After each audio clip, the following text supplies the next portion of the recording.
Whether you're a skeptic or a believer, join me, Rob McConnell, as together we'll investigate the world of the paranormal and the science of parapsychology here on the X-Zone Radio TV show on XZBN and the X-Zone TV channel on Simul TV. Since 1990, the X-Zone Radio TV show has been the place where people dare to believe and dare to be heard. Together, we'll investigate UFOs, aliens, ghosts, Bigfoot, psychic phenomena, lake monsters, conspiracy theories, government cover-ups, the truth embargo, alien abductions, ESP, haunted locations from around the world, and so much more.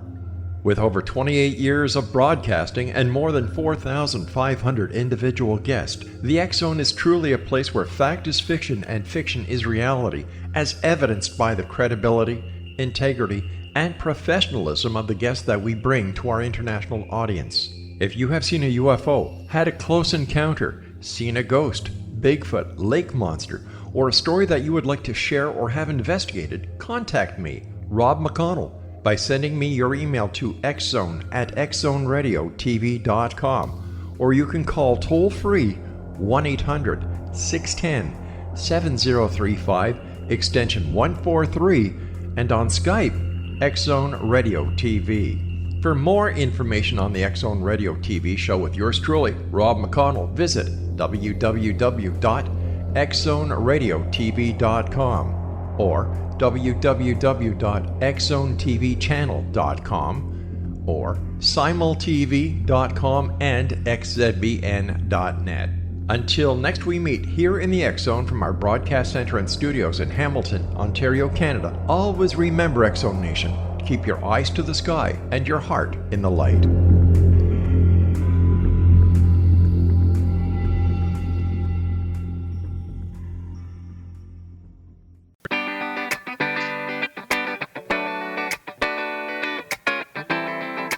Welcome to the Connecting with Coincidence radio show with Dr. Bernie Beitman, MD, bringing together the world's synchronicity experts to help you use meaningful coincidences to develop spiritually, psychologically, and practically. For more information, put Connecting with Coincidence into your web browser to find the book, website, Psychology Today blog, YouTube channel, and Facebook page. And now, here is the host of the Connecting with Coincidence radio show, Dr. Bernie Beitman, MD. Yes. Welcome to Connecting with Coincidences, CC with BB. I'm your host, Dr. Bernie Beitman, MD. I want to tell you about Cortes Island. It's an island that lies in the North Gulf Islands off the Sunshine Coast of British Columbia in Western Canada. The island had been a stopping off place for First Nation people for several thousand years before being taken over by Europeans. Last week, I was visiting a friend of mine who has a house on the island. On a promontory overlooking the waters of the Straits of Georgia, I started singing. There is someone I am longing to see. I hope that she turns out to be someone to watch over me. And as I was singing to those waters with an island across, looking at me, somehow I launched into a long, deep monologue, like a chant that I've never heard from me before. On that beach between me and the sea, First Nations had gathered for at least 2,000 years. Had they made sounds like this? Had I stepped into their resonance? Some people can tune into the vibrational information of what is surrounding them. Psychometry relies on touching an object and picking up its history. Thoughts and feelings may also be attached to places. Is this an extraordinary experience, extraordinary ability that I ran into? We'll talk about that and other things with our guest, Audrey Irvine. Audrey Irvine, Irvine received her Ph.D. from the University of Virginia in psychology. She was a research psychologist there in behavioral medicine and then a neurofeedback therapist. She has a lifelong interest in extraordinary human abilities, like psi abilities, out-of-body experiences, remote viewing, manifestations, and control over nature. She has written a very good book called Infinite Possibilities, Frameworks for Understanding Extraordinary Human Abilities. It's a cross-cultural exploration of extraordinary abilities, examining the types of abilities found worldwide, both common and unique. She describes who can attain these extraordinary capacities, the states of consciousness needed, and the effect of worldview on making them happen. Audrey, welcome to the show. Thank you. I've looked at your book, as you know. I've read parts of it, gone over it several times, talked with you about it. How did you happen to write a book about extraordinary abilities mostly in religions across the world?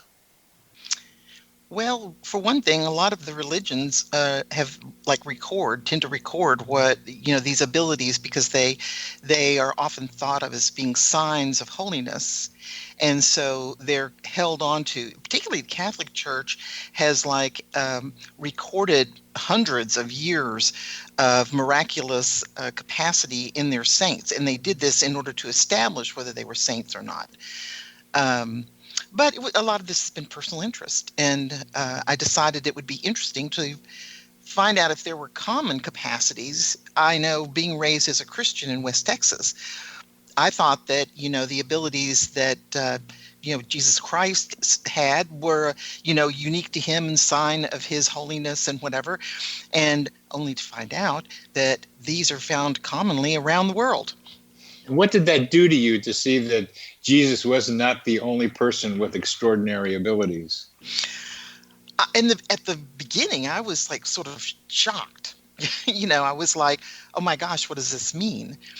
But then with time, and research, I've come to see that it is evidence of, extraordinary capacity. See, he was truly a great person, and he falls in terms of abilities with all these other saints and holy people and manifestations of God that are seen in other traditions. I used to read books about comparative religions, trying to see what was common to them. I did something like that with the schools of psychotherapy. It was easier for me to do it there and find out what was common in the schools of psychotherapy. I had a lot of trouble trying to absorb the commonalities in religions, but what you have done in your book is be able to put down on paper what major significant commonalities there are. And it's not just that the very holiest can do some of these things, that these capacities lie within each of us. Yes, and they actually go well down into the animals' kingdoms. It seems as though that there's some biological capacity that we all carry for the potential of having these kinds of things unfold. But the thing that becomes really important is that you can only attain certain kinds of these abilities if you're able to transform consciousness to specific states. And that's part of what you were able to document, the kinds of consciousness that is required. But let's talk about the abilities first, and we'll get to how you get there. What are the common abilities that you were able to see across religions? Well, at the lowest in terms of sort of near our waking normal states of consciousness, you see a lot of physical abilities, particularly amongst athletes, beginning to emerge. They're doing very intense practice and they're focusing their concentration. So you see breaking world records in running and in lifting weights. And even interestingly enough, modification of the body. The body may become longer or it may become shorter in this process. Other kinds of physical abilities. Let's stay with sports, because that's very important to me, because I found myself being able to do what seemed to be strange things in sports, like imagining hitting the first pitch of a game, because I was a leadoff hitter for a home run, or running opening kickoff of a football game for a touchdown. I've done both of those things a couple of times, and that had something to do with imagining and finding the way of doing it and being in I think, an altered state where I was ready to do it. And I didn't know those altered states. I was in my late teens and early 20s when that happened. But there's something about the intense focus and concentration and desire and imagining, in my case, to help make that happen. Actually, intent, imagery, as well, when you plug that into that different state of being, that's when you can transform consciousness and use it strictly as a tool for progressing spiritually. And you can hit all these different states and have nothing extraordinary happen. But when you add that imagery and that intent and sometimes deep emotional passion, then you begin to have the unfolding of some of these abilities. And that's why you see psychokinetic things happening. A football player runs out to catch. They have actually videotaped in one case. You're reaching up for the ball to catch it. You're going to miss it, but somehow the ball changes trajectory and you catch it. But there again are all those elements. That reminds me of a time I was running out for a pass. And it was, I still can remember it. It was a kind of a gray day, and I was out in the open, and for a moment that ball froze in the air. As I looked at it, I knew I was going to catch it. And it was a beautiful moment because I knew about what was going to happen. And there it happened. And was that psychokinetic? Of course, the player can't tell, but you're saying videos show that the ball changes trajectory sometimes. In that case, yes, they actually had it on tape where it had just changed trajectory enough for him to grab it. And I think that you're talking about, and there may be several other things going on in your experience. I mean, in other words, it might be psychokinetic. It may be that you have altered your perception in a way in which you literally are able to, in your perception, see it stopped because it's so slowed down. Yeah. And then you have like a precognitive element to that. So this is very interesting. Yeah. It's very interesting. And another time I was going out for a pass, and I looked up and put my hand up around the same time the ball was coming. It's almost like I didn't even see it until I saw it. And it was right there. And I just put it in with one hand and then grabbed it in and went down. And it was a different feeling from just seeing it in a regular pass pattern. Well, one thing I'll toss in here is that this is not a left hemisphere, if we use that metaphor, rational, conscious awareness. All of these things are happening out of the right side of the brain, if you will, which we consider to be unconscious in the sense that we don't have necessarily access to what that part of the brain is up to. And so some part of you knew or was able to act on something that you didn't have conscious awareness of. And we're coming to the end of this segment, and we're talking with Audrey Irvine about extraordinary abilities across religions and within all of us. You're listening to Connecting with Coincidence. I'm your host, Dr. Bernie Beitman, MD, on the X-Zone Broadcast Network, and our guest is Audrey Irvine.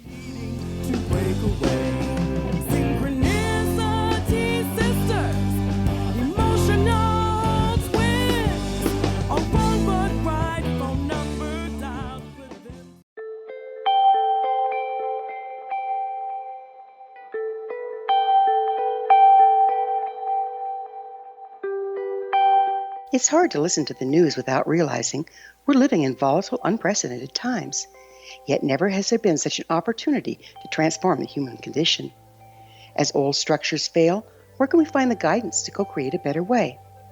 Find Your Path Home is an ever-evolving, leading-edge information, education, and healing resource center designed to support and guide you on your path to unity and enlightenment. Based on sound principles employed by shaman worldwide, we provide techniques that can support you through the current transitions, offering online shamanic classes, international long-distance shamanic healing sessions, complimentary Mission Evolution radio episodes and Stairway to Heaven TV vignettes, seminars, retreats, and much more. All of this can be found on findyourpathhome.com. So I was watching the X Zone TV channel last night when I was abducted by aliens, and they kept repeating to me over and over again, simultv.com, simultv.com. What's simultv.com? That's what I asked them. They had it written on the side of their UFO. How do you spell that? UFO. No, I mean simultv.com. simultv.com. simultv.com. Right. simultv.com. Interesting that you were abducted by aliens in a simultv.com UFO last night. Oh, yeah? Yeah. Now that you mention it, I remember now last night I was awakened from a deep sleep. My great-grandmother was standing there. She said she'd come from the hereafter to tell me about simultv.com. She even spelled it out for me. simultv.com, sonny boy. simultv.com. simultv.com, sonny boy. Wow. Yeah. Guys, you'll never guess what my psychic guru just told me. simultv.com. Exactly. Are you guys psychic too? Of course. We all know about simultv.com. simultv.com.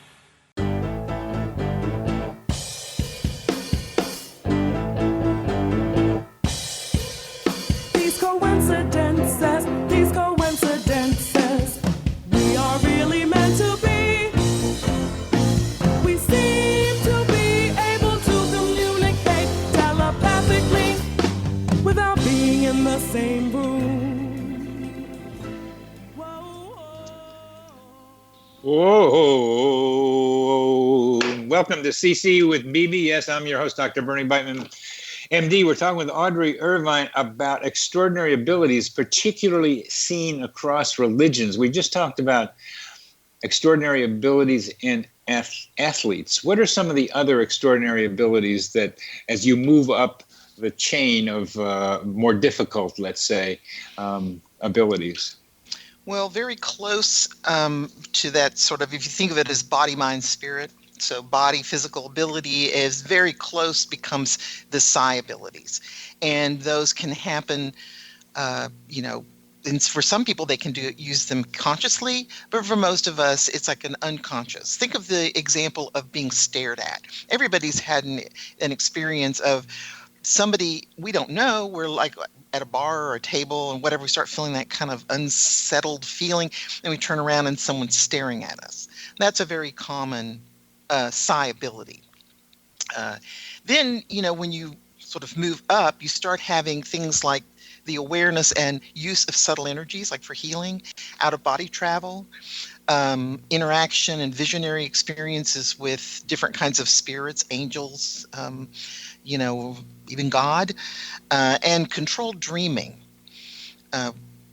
We have dreaming at the lower end that spontaneously happens to all of us, every night. But you start getting up into this higher level, you start being able to control your dreams, and many of the saints use them for specific things. And then at the highest levels of transformation, you have things where you're actually sort of disassociating with time and space, and you're able to manipulate time and space. So now you have bilocation, you have invisibility, you have manifestation and power over nature. And so these come with much more profound transformation of consciousness. That's a lot of stuff you just said right there, Audrey. A lot of stuff. You did. So let's go through that a little on the more slowly side. Okay. You said body, mind, spirit. I put in heart in the after body. Body to me is still separate from like compassion or love, and I wonder how come. Where does that get put in there? Mind, it tends to be more what you said. Maybe we can talk about psi abilities, but where's the heart in all this in this sequence that you're describing? It would fall more in now mind, as I'm mentioning it here, is not the rational, judging, analytical mind. It is that holistic. And it's emotional, and it's the right side of the brain. So I know the tendency is when you think body, mind, spirit, you're thinking the rational thing, but it's not. And the feeling states can come in at almost any level.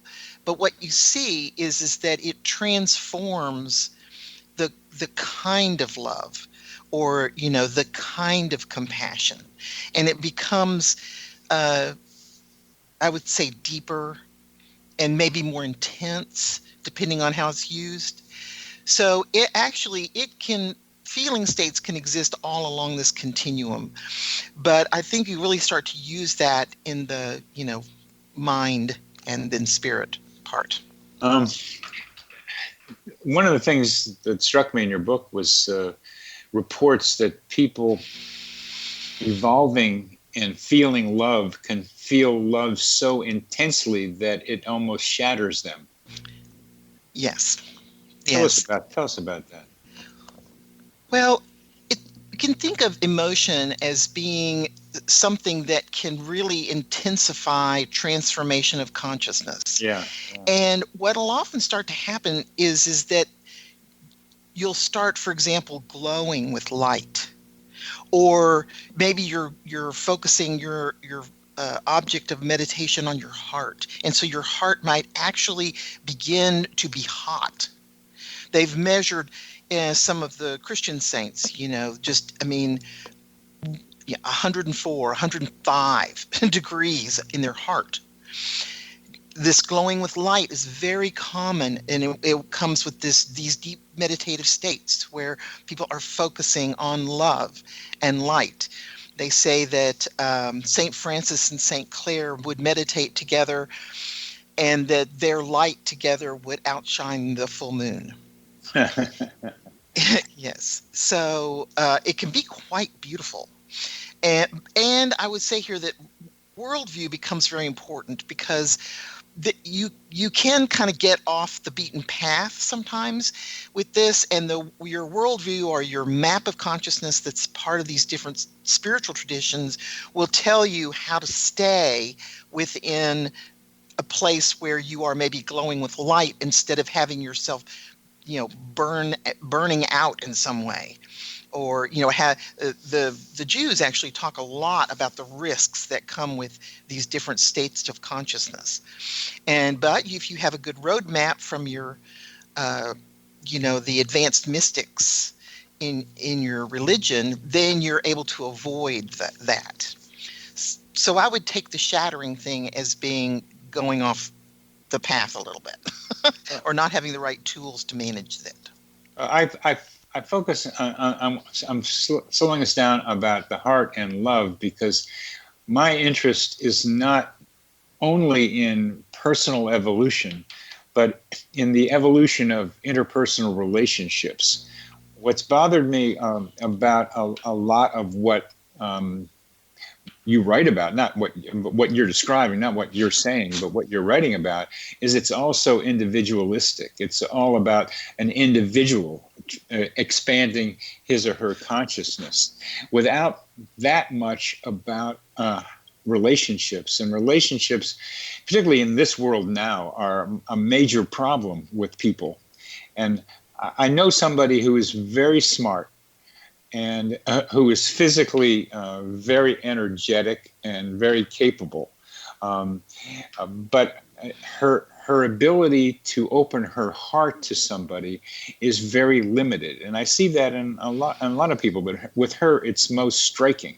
And I wonder where the opening the heart and doing it on the right path in the right way you're talking about, where love fits into those pathways, interpersonal love.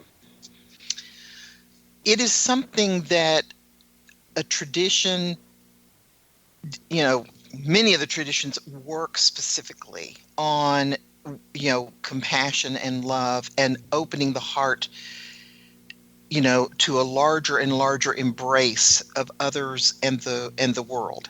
You're right that this is so often an individual path, and there's a focus on different techniques that are very for the individual. There are exceptions, though. The Sufis and also the ecstatic Christians often use group contexts in order to transform consciousness. And they'll and maybe amp up emotion, or they'll use movement as a communal group. But there has to be the intent of working and opening the heart.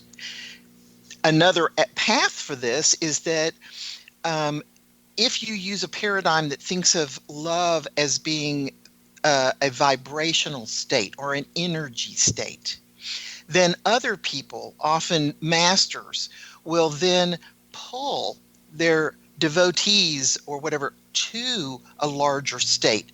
Now, they say that, any individual can only take so much energy or else it can do damage, but they will attempt to pull them to the higher, more open energy space.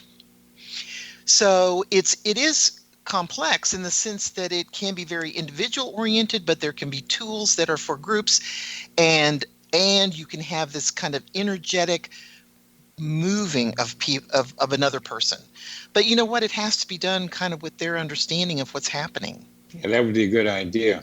Yeah. That would be a good idea. A friend of mine who's quite knowledgeable, I can't vouch for what he says, remarks that a lot of times in guru and other situations where there's an immense number of followers, sexual involvement with the people in the group is not uncommon.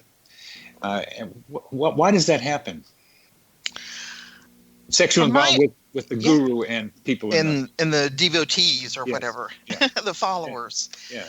There, from my understanding, there are temptations that emerge at every level of being. It's not like you transform consciousness, you become a saint, and somehow now you don't have desires or temptations.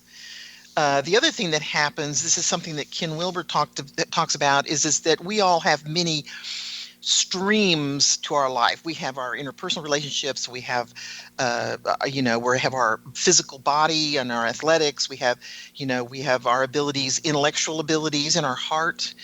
And he pointed out that many mystics will go sit on the mountain for 30 years. But that doesn't mean they know anything about relationships. Right. And that they often can be very undeveloped as people in these other streams. Absolutely. Right? Absolutely.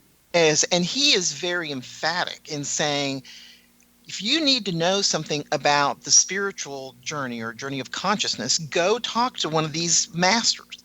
But if you have an issue at work or with your relationships, no, do not go to them. We've come to the end of this segment. You're listening to Connecting with Coincidence. I'm your host, Dr. Bernie Beitman, MD, on the X-Zone Broadcast Network. Our guest is Audrey Irvine.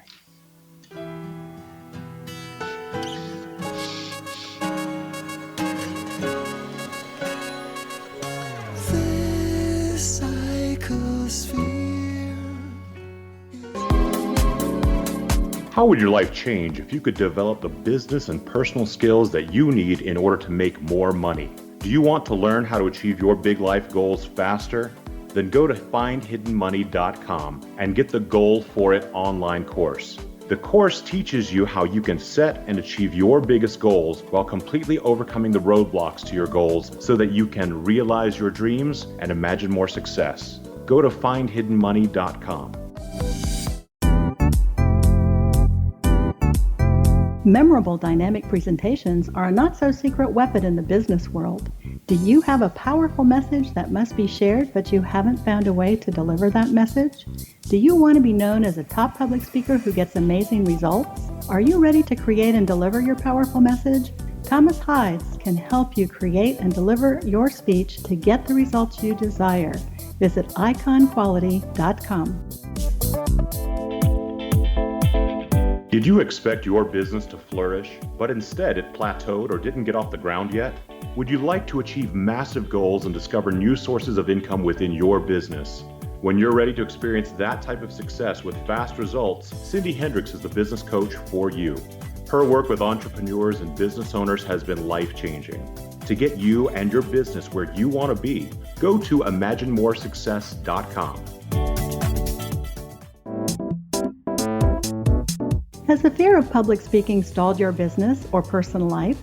What would you give to develop and maintain supreme confidence? Have an invaluable private program to always perform at your best. Imagine how you would feel. You can have all that and so much more today with Thomas Hyde's life-changing course called Number One Fear Unleashed. Visit numberonefear.com and be liberated from your fear of public speaking. Her grandfather thought she could find it out by writing her address on the label with the message, please return to Laura Baxter and place it on a helium balloon. Welcome back to CC with BB. I'm your host, Dr. Bernie Beitman, MD. We're talking with Audrey Irvine, who is the author of Infinite Possibility, Frameworks for Understanding Extraordinary Human Abilities. Audrey, where can people get a copy of your book? It's on Amazon if people are interested, or it can be gotten through Author House Publications. It's a book worth getting for those of you interested in extraordinary abilities across religions. It's a thorough, well-documented piece of work. So, what we've talked about love and how it can be distorted somehow. One of the other problems that at least the Hindu development, and I think Buddhists might do it too, is these siddhis, SIDDHIS, are these extraordinary abilities, many of which you listed earlier, and which we need to talk about again, is people should not get caught up in having these abilities, that it's another distraction, as we were talking, from the spiritual development. But we're doing these stuff right now. I mean, I think people are developing. What I'm trying to document is that we have these like psi abilities now, and we need to learn how to use them. And we may need an ethics for how to use them and develop them. What do you think about the warning against cities, against having these extraordinary abilities, at least some of them, and the fact that they're emerging in our culture? Well, you have to understand that these abilities are emerging in these particular spiritual traditions, and their goal is reuniting the unity, the non-dual reality, uniting with God. So anything that distracts from that path, they are not in favor of, because people get all involved in various ego and desire systems, and isn't this fun if I can, levitate or whatever, and then they're distracted, as you said, from that spiritual path. So it's interesting because there are traditions who, like the Hindus, who believe that abilities are what a saint is able to do. And so they actually look for these abilities in their saints, and they encourage their manifestation. But for example, in the Sufi tradition, they believe that is, if you demonstrate your abilities, that you are being prideful. And you are falling victim to your desires. And so they don't show their abilities except for within their very small groups. So worldview has a large impact there. Let's see. So I wanted to say that I actually think we are reaching a tipping point of a sort in the larger community. A lot of this stuff has happened within these very small spiritual communities. But now what you have is we have up to now been very unconscious about the emergence of psi ability or the emergence of physical abilities or whatever. We haven't had control over them, and we tend to attribute them external to ourselves. So we say, oh, my guide did this for me, or the saint or the God performed this miracle in my life. What the tipping point is that we are becoming more aware, conscious, and we are taking control over a lot, and we are learning techniques for transformation, and we are beginning to move. This is a huge step, because now we see subtle energy healers emerging, commonly in our communities. We're seeing people who are, using their intuitive abilities to help detectives in the police department. This is a conscious and controlled use where the attribution is to the self. Now, you might be getting assistance in various ways from, other states, other beings, other, tools of different kinds, rituals and whatever. But the movement is toward more awareness and consciousness and greater control and owning that ability as an individual person. Oh, that's so important, Audrey. It's so important to what I'm doing, and also to a colleague who maybe you'll meet sometime. She'll be talking at DOPS sometime, who's written a book on coincidences. And what we share, she was on the program last month. Sharon shares with me and now with you the need to encourage people to recognize their own abilities and not attribute them to other entities, but to take responsibility and ownership of them. And why is that so difficult for people to do? Well, part of it, I think, has to do with here in the West, our history with, we've had, 60,000 or something different individuals over time who've been burned at the stake for being witches. Yeah. The dualistic understanding of good and evil tends to lead us toward this thing of, we're afraid, I think, or we feel out of control. And so then we scapegoat groups of people. And so we've killed in Christianity a lot of our mystics. Now, the nice thing is that other traditions have managed to maintain more of their tradition than we have. But I think and we've tried to break away from the mythology around a lot of the superstitions, and so therefore science has said no, it's not real, and we are rejecting it out of hand. Or either that, or we have this thing of, oh my gosh, it's the devil.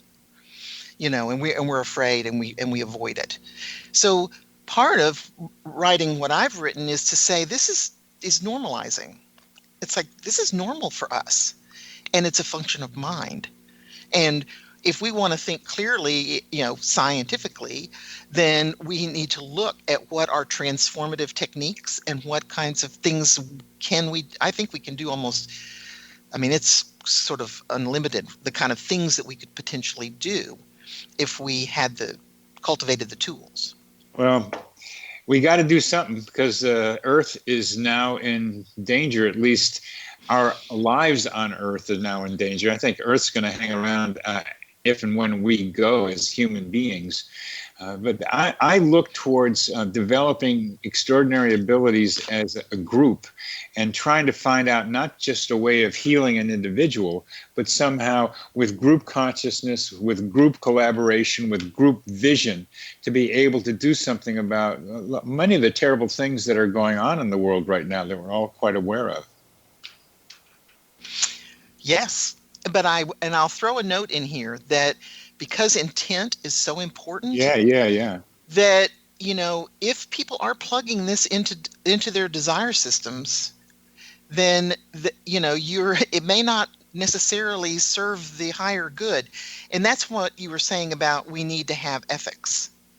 And we do. We need to have its strong underpinning of what is right and how to use these, for good. And just as a simple example, there's plenty of instances where someone thinks something and another person picks it up. And some of that thinking is commanding another person to do something. Just say, do this, and they can see that other person actually do it just by thinking about it. And the stories are usually call dad or call me or come rescue me or something. Those are the ones that tend to get reported. But there are other abilities to do that, is to put your idea into somebody else's mind. And that's part of the ethics that you're talking about, that once we develop these abilities and are conscious of them, they can be used for bad as well as for good. Absolutely. But I will note here that if you think about all this in terms of not just states of consciousness, but states of energy and vibration, that a lot of that stuff will pull people down. A lot of this really negative, fearful, hating kind of stuff tends to pull people down. And so then they are less likely at those states to be able to manifest something like a healing or whatever. That's good. Well, what causes these abilities to arise? Well, it depends on what level you're at. I mean, you can see with, football that, you have a focus of intent and you are passionate about trying to catch that ball. And so, it's happening spontaneously. In animals, you see this thing about being able to, return home, even though you're a long distance away, or finding people that you love. Again, it's very spontaneous. The example I love most is that movie, Homeward Bound, about the two dogs and the cat that traveled over almost 300 miles over the Canadian Rockies to find their family. Then they had never been to this place their family moved to. But the three of them traveled together and found their family. But that's a spontaneous emergence. Or we think of it as, because it's not conscious in the way that we are. But when you begin to be able to, like, if you start doing shamanic drumming, you're going to that technique is going to help pull you to a state in which you can do other things. You can start seeing subtle energies and you can start traveling out of body and whatever. And again, it becomes much more conscious and purposeful. Yeah. Right. Yeah.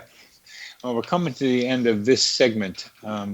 Intent seems so much important, and visualization, more and more clearly talking to you, is a very strong part of that intent. You're listening to Connecting with Coincidence. I'm your host, Dr. Bernie Beitman, MD. We're on the X-Zone Broadcast Network, and our guest is Audrey Irvine.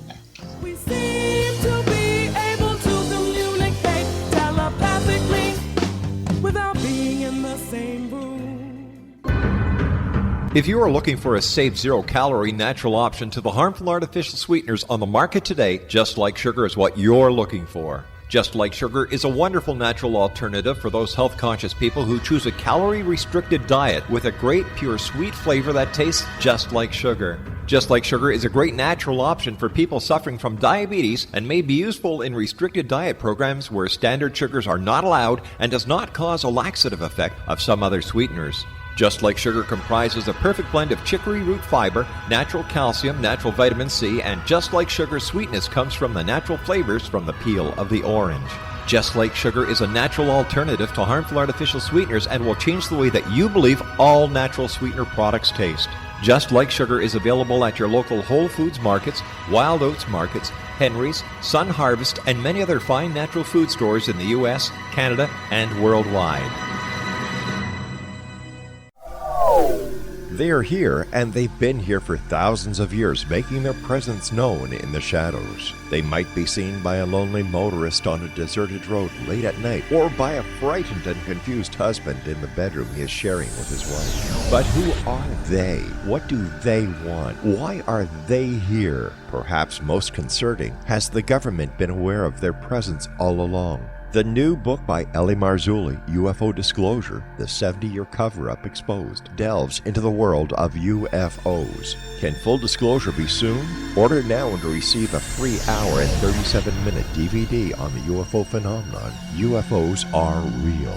Get both the book and the DVD, a $40 value, for only $19.99. To order your book and DVD today, go to lamarzulli.net. That's LAMARZULLI.net.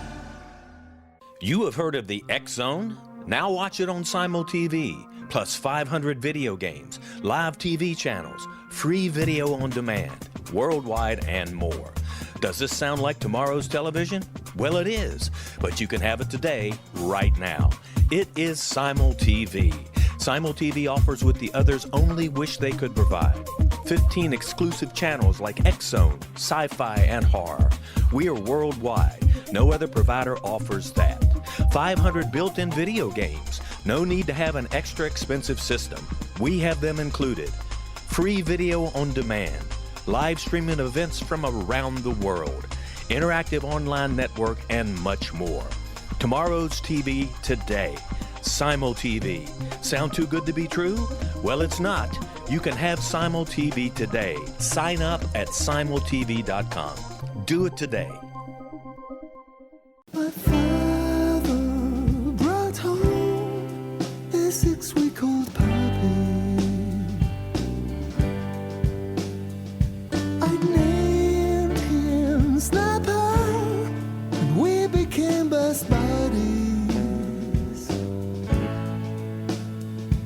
He taught me bad habits, which I will... Yeah, he taught me bad habits. That's a song about a coincidence involving my dog Snapper. Oh, when I was 8 or 9, he got lost. I got lost, and we found each other. That was my first coincidence. We're talking with Audrey Irvine, and we're looking at extraordinary abilities across religions and now developing in us. So how does consciousness help? And you started talking about it before. How does raising consciousness relate to extraordinary abilities? It's essential. It's interesting. Rabbi Zalman Schachter Shalomi said that every level of being toward the Godhead can be unfolded into certain potentials. It has within it embedded certain potentials. And so, but you have to get to those levels in order to be able to unfold those. So for my metaphor is, if you want to do something, if you want to visit Paris, you got to get on the plane and go there. Uh-huh. So, and then you can do all kinds of different things, but you got to get on the plane. So we have all kinds of techniques and tools from these different traditions that show us what is an effective way to transform consciousness. It can be as simple as sensory deprivation, drumming, to all the way to these intense meditative states, using intent and focus and emotion. Passionate emotion can really pull you into a new state of being. Does that answer your question? I think emotion is so important in all this. Just generally speaking, emotion is a driver of coincidences. Generally speaking, yes. Coincidences and emotion tied with need, where you have something you really want to go to, is pretty much what you're talking about. Kind of the basic building blocks of extraordinary abilities includes having a vision, which need can be, and also having intense emotion. And then you add various things. The drumming can increase the emotions, but you walk into it with intent. So one of the things I'm getting disturbed about currently is the use of psychedelics are getting relatively common among people. Like one of my patients was using psilocybin to decide whether or not he should sell his house. And, dear. And I find that bothersome, because it's not enough respect for the potential of this remarkable chemical, this transformative chemical. What do you think about that? I agree with you, and I think that having someone, a shaman, or someone who has a worldview in which you can plug this experience and be able to interpret it. Otherwise, what happens is that people come out of these different ecstatic states, including drug ones, and they come back to their normal state of waking consciousness, and then they're plugging in and saying, well, should I sell my house? And did that mean I was supposed to sell my house? Yeah. Instead of these journeys can be very profound and very symbolic. They often have to be interpreted because they are coming from the right side of the brain, so they're holistic, they're gestalts of information. So you need someone with a lot of experience and a worldview that allows for the interpretation, understanding of what is happening. Good.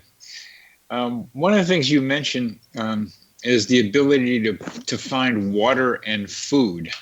Everyone needs water and food. Shouldn't we all be able to do that? You know, it's true that this is an ability that can be cultivated. Many of these are abilities that can be cultivated, you know, by anyone who can get to the state of consciousness. But you especially see it in places like deserts where where water is a big deal. Yeah. You know, and so the bigger the need, the greater the chance that it's their intent.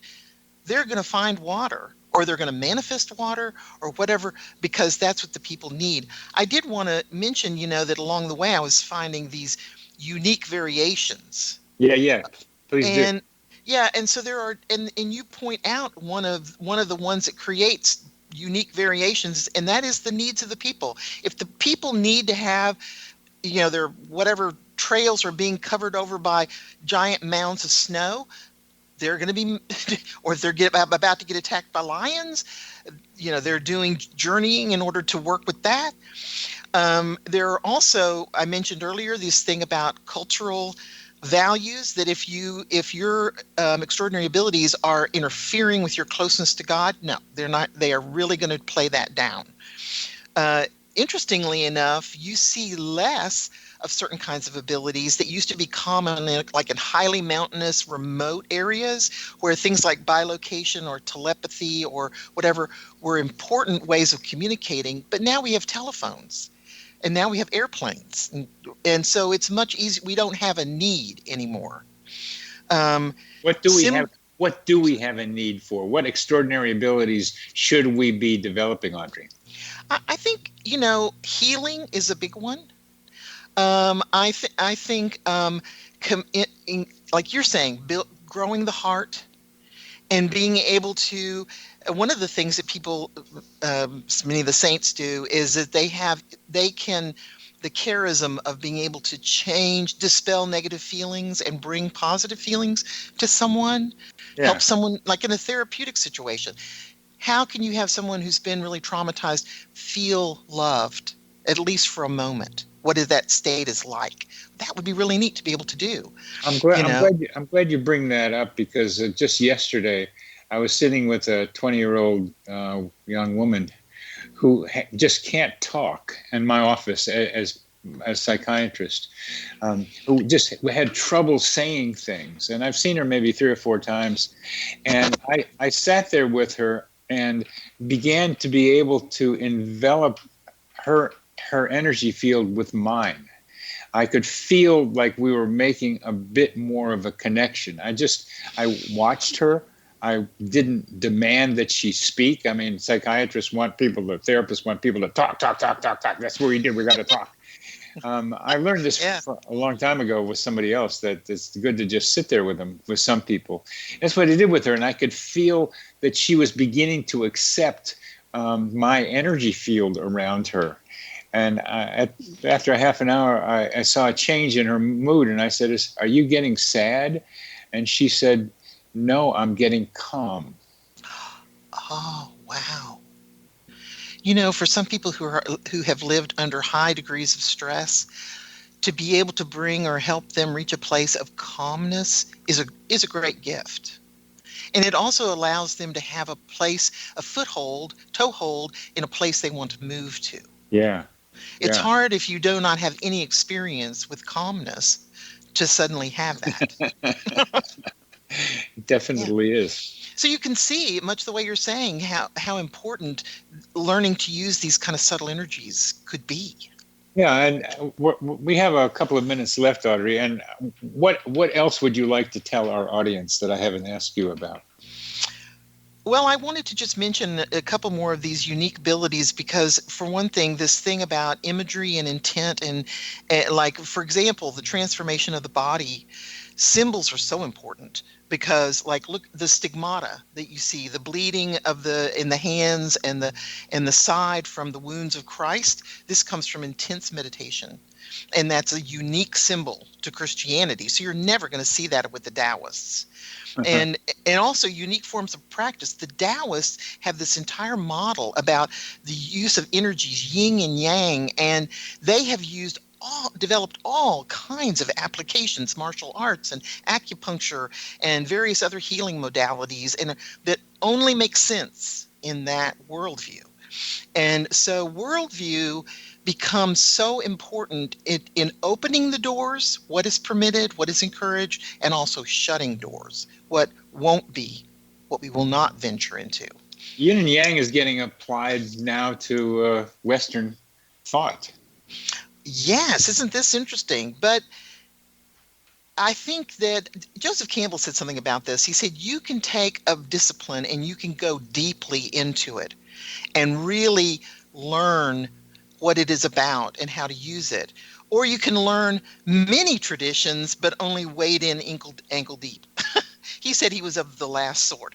So I think that the danger is that we'll water everything down so much that we won't get much benefit. On the other hand, we may, by looking across all of this, we can begin to say, oh, this works, this doesn't, that's a myth, but that's very effective. And, so it's double-sided.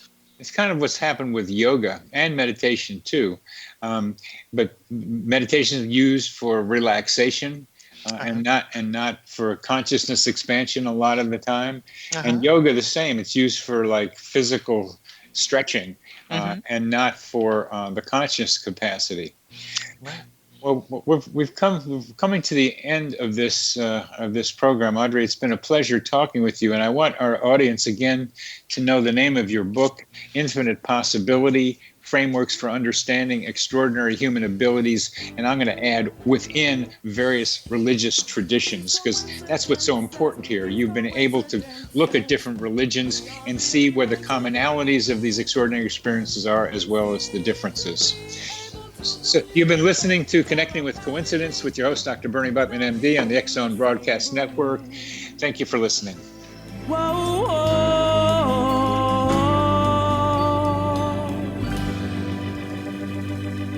I loved him,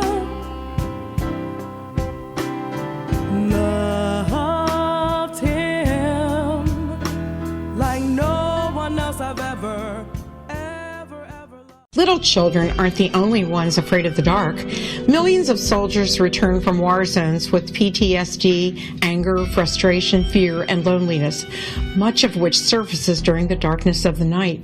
You have the chance to change the lives of these American heroes. Songs and Stories for Soldiers.us provides free MP3 players for these men and women. With a list of 3 million songs in 16 different styles, 100,000 audiobooks, and 30,000 old-time radio programs, every veteran can find something to soothe and comfort them at no cost. All our players contain an 8-hour audio program designed to help veterans fall asleep. With 1,500 plus vets now participating, it's our goal to deliver 10,000 audio players this year. Go to our website at songsandstoriesforsoldiers.us. Help us help a veteran make it through the night. Whether you're a skeptic or a believer, join me, Rob McConnell, as together we'll investigate the world of the paranormal and the science of parapsychology here on the X-Zone Radio TV show on XZBN and the X-Zone TV channel on Simul TV. Since 1990, the X-Zone Radio TV show has been the place where people dare to believe and dare to be heard. Together, we'll investigate UFOs, aliens, ghosts, Bigfoot, psychic phenomenon, lake monsters, conspiracy theories, government cover-ups, the truth embargo, alien abductions, ESP, haunted locations from around the world, and so much more. With over 28 years of broadcasting and more than 4,500 individual guests, the X-Zone is truly a place where fact is fiction and fiction is reality, as evidenced by the credibility, integrity, and professionalism of the guests that we bring to our international audience. If you have seen a UFO, had a close encounter, seen a ghost, Bigfoot, lake monster, or a story that you would like to share or have investigated, contact me, Rob McConnell, by sending me your email to xzone@xzoneradiotv.com, or you can call toll-free 1-800-610-7035, extension 143, and on Skype, X-Zone Radio TV. For more information on the X-Zone Radio TV show with yours truly, Rob McConnell, visit www.xzoneradiotv.com. or www.xzonetvchannel.com, or simultv.com and xzbn.net. Until next we meet here in the X Zone from our broadcast center and studios in Hamilton, Ontario, Canada, always remember, X Zone Nation, keep your eyes to the sky and your heart in the light.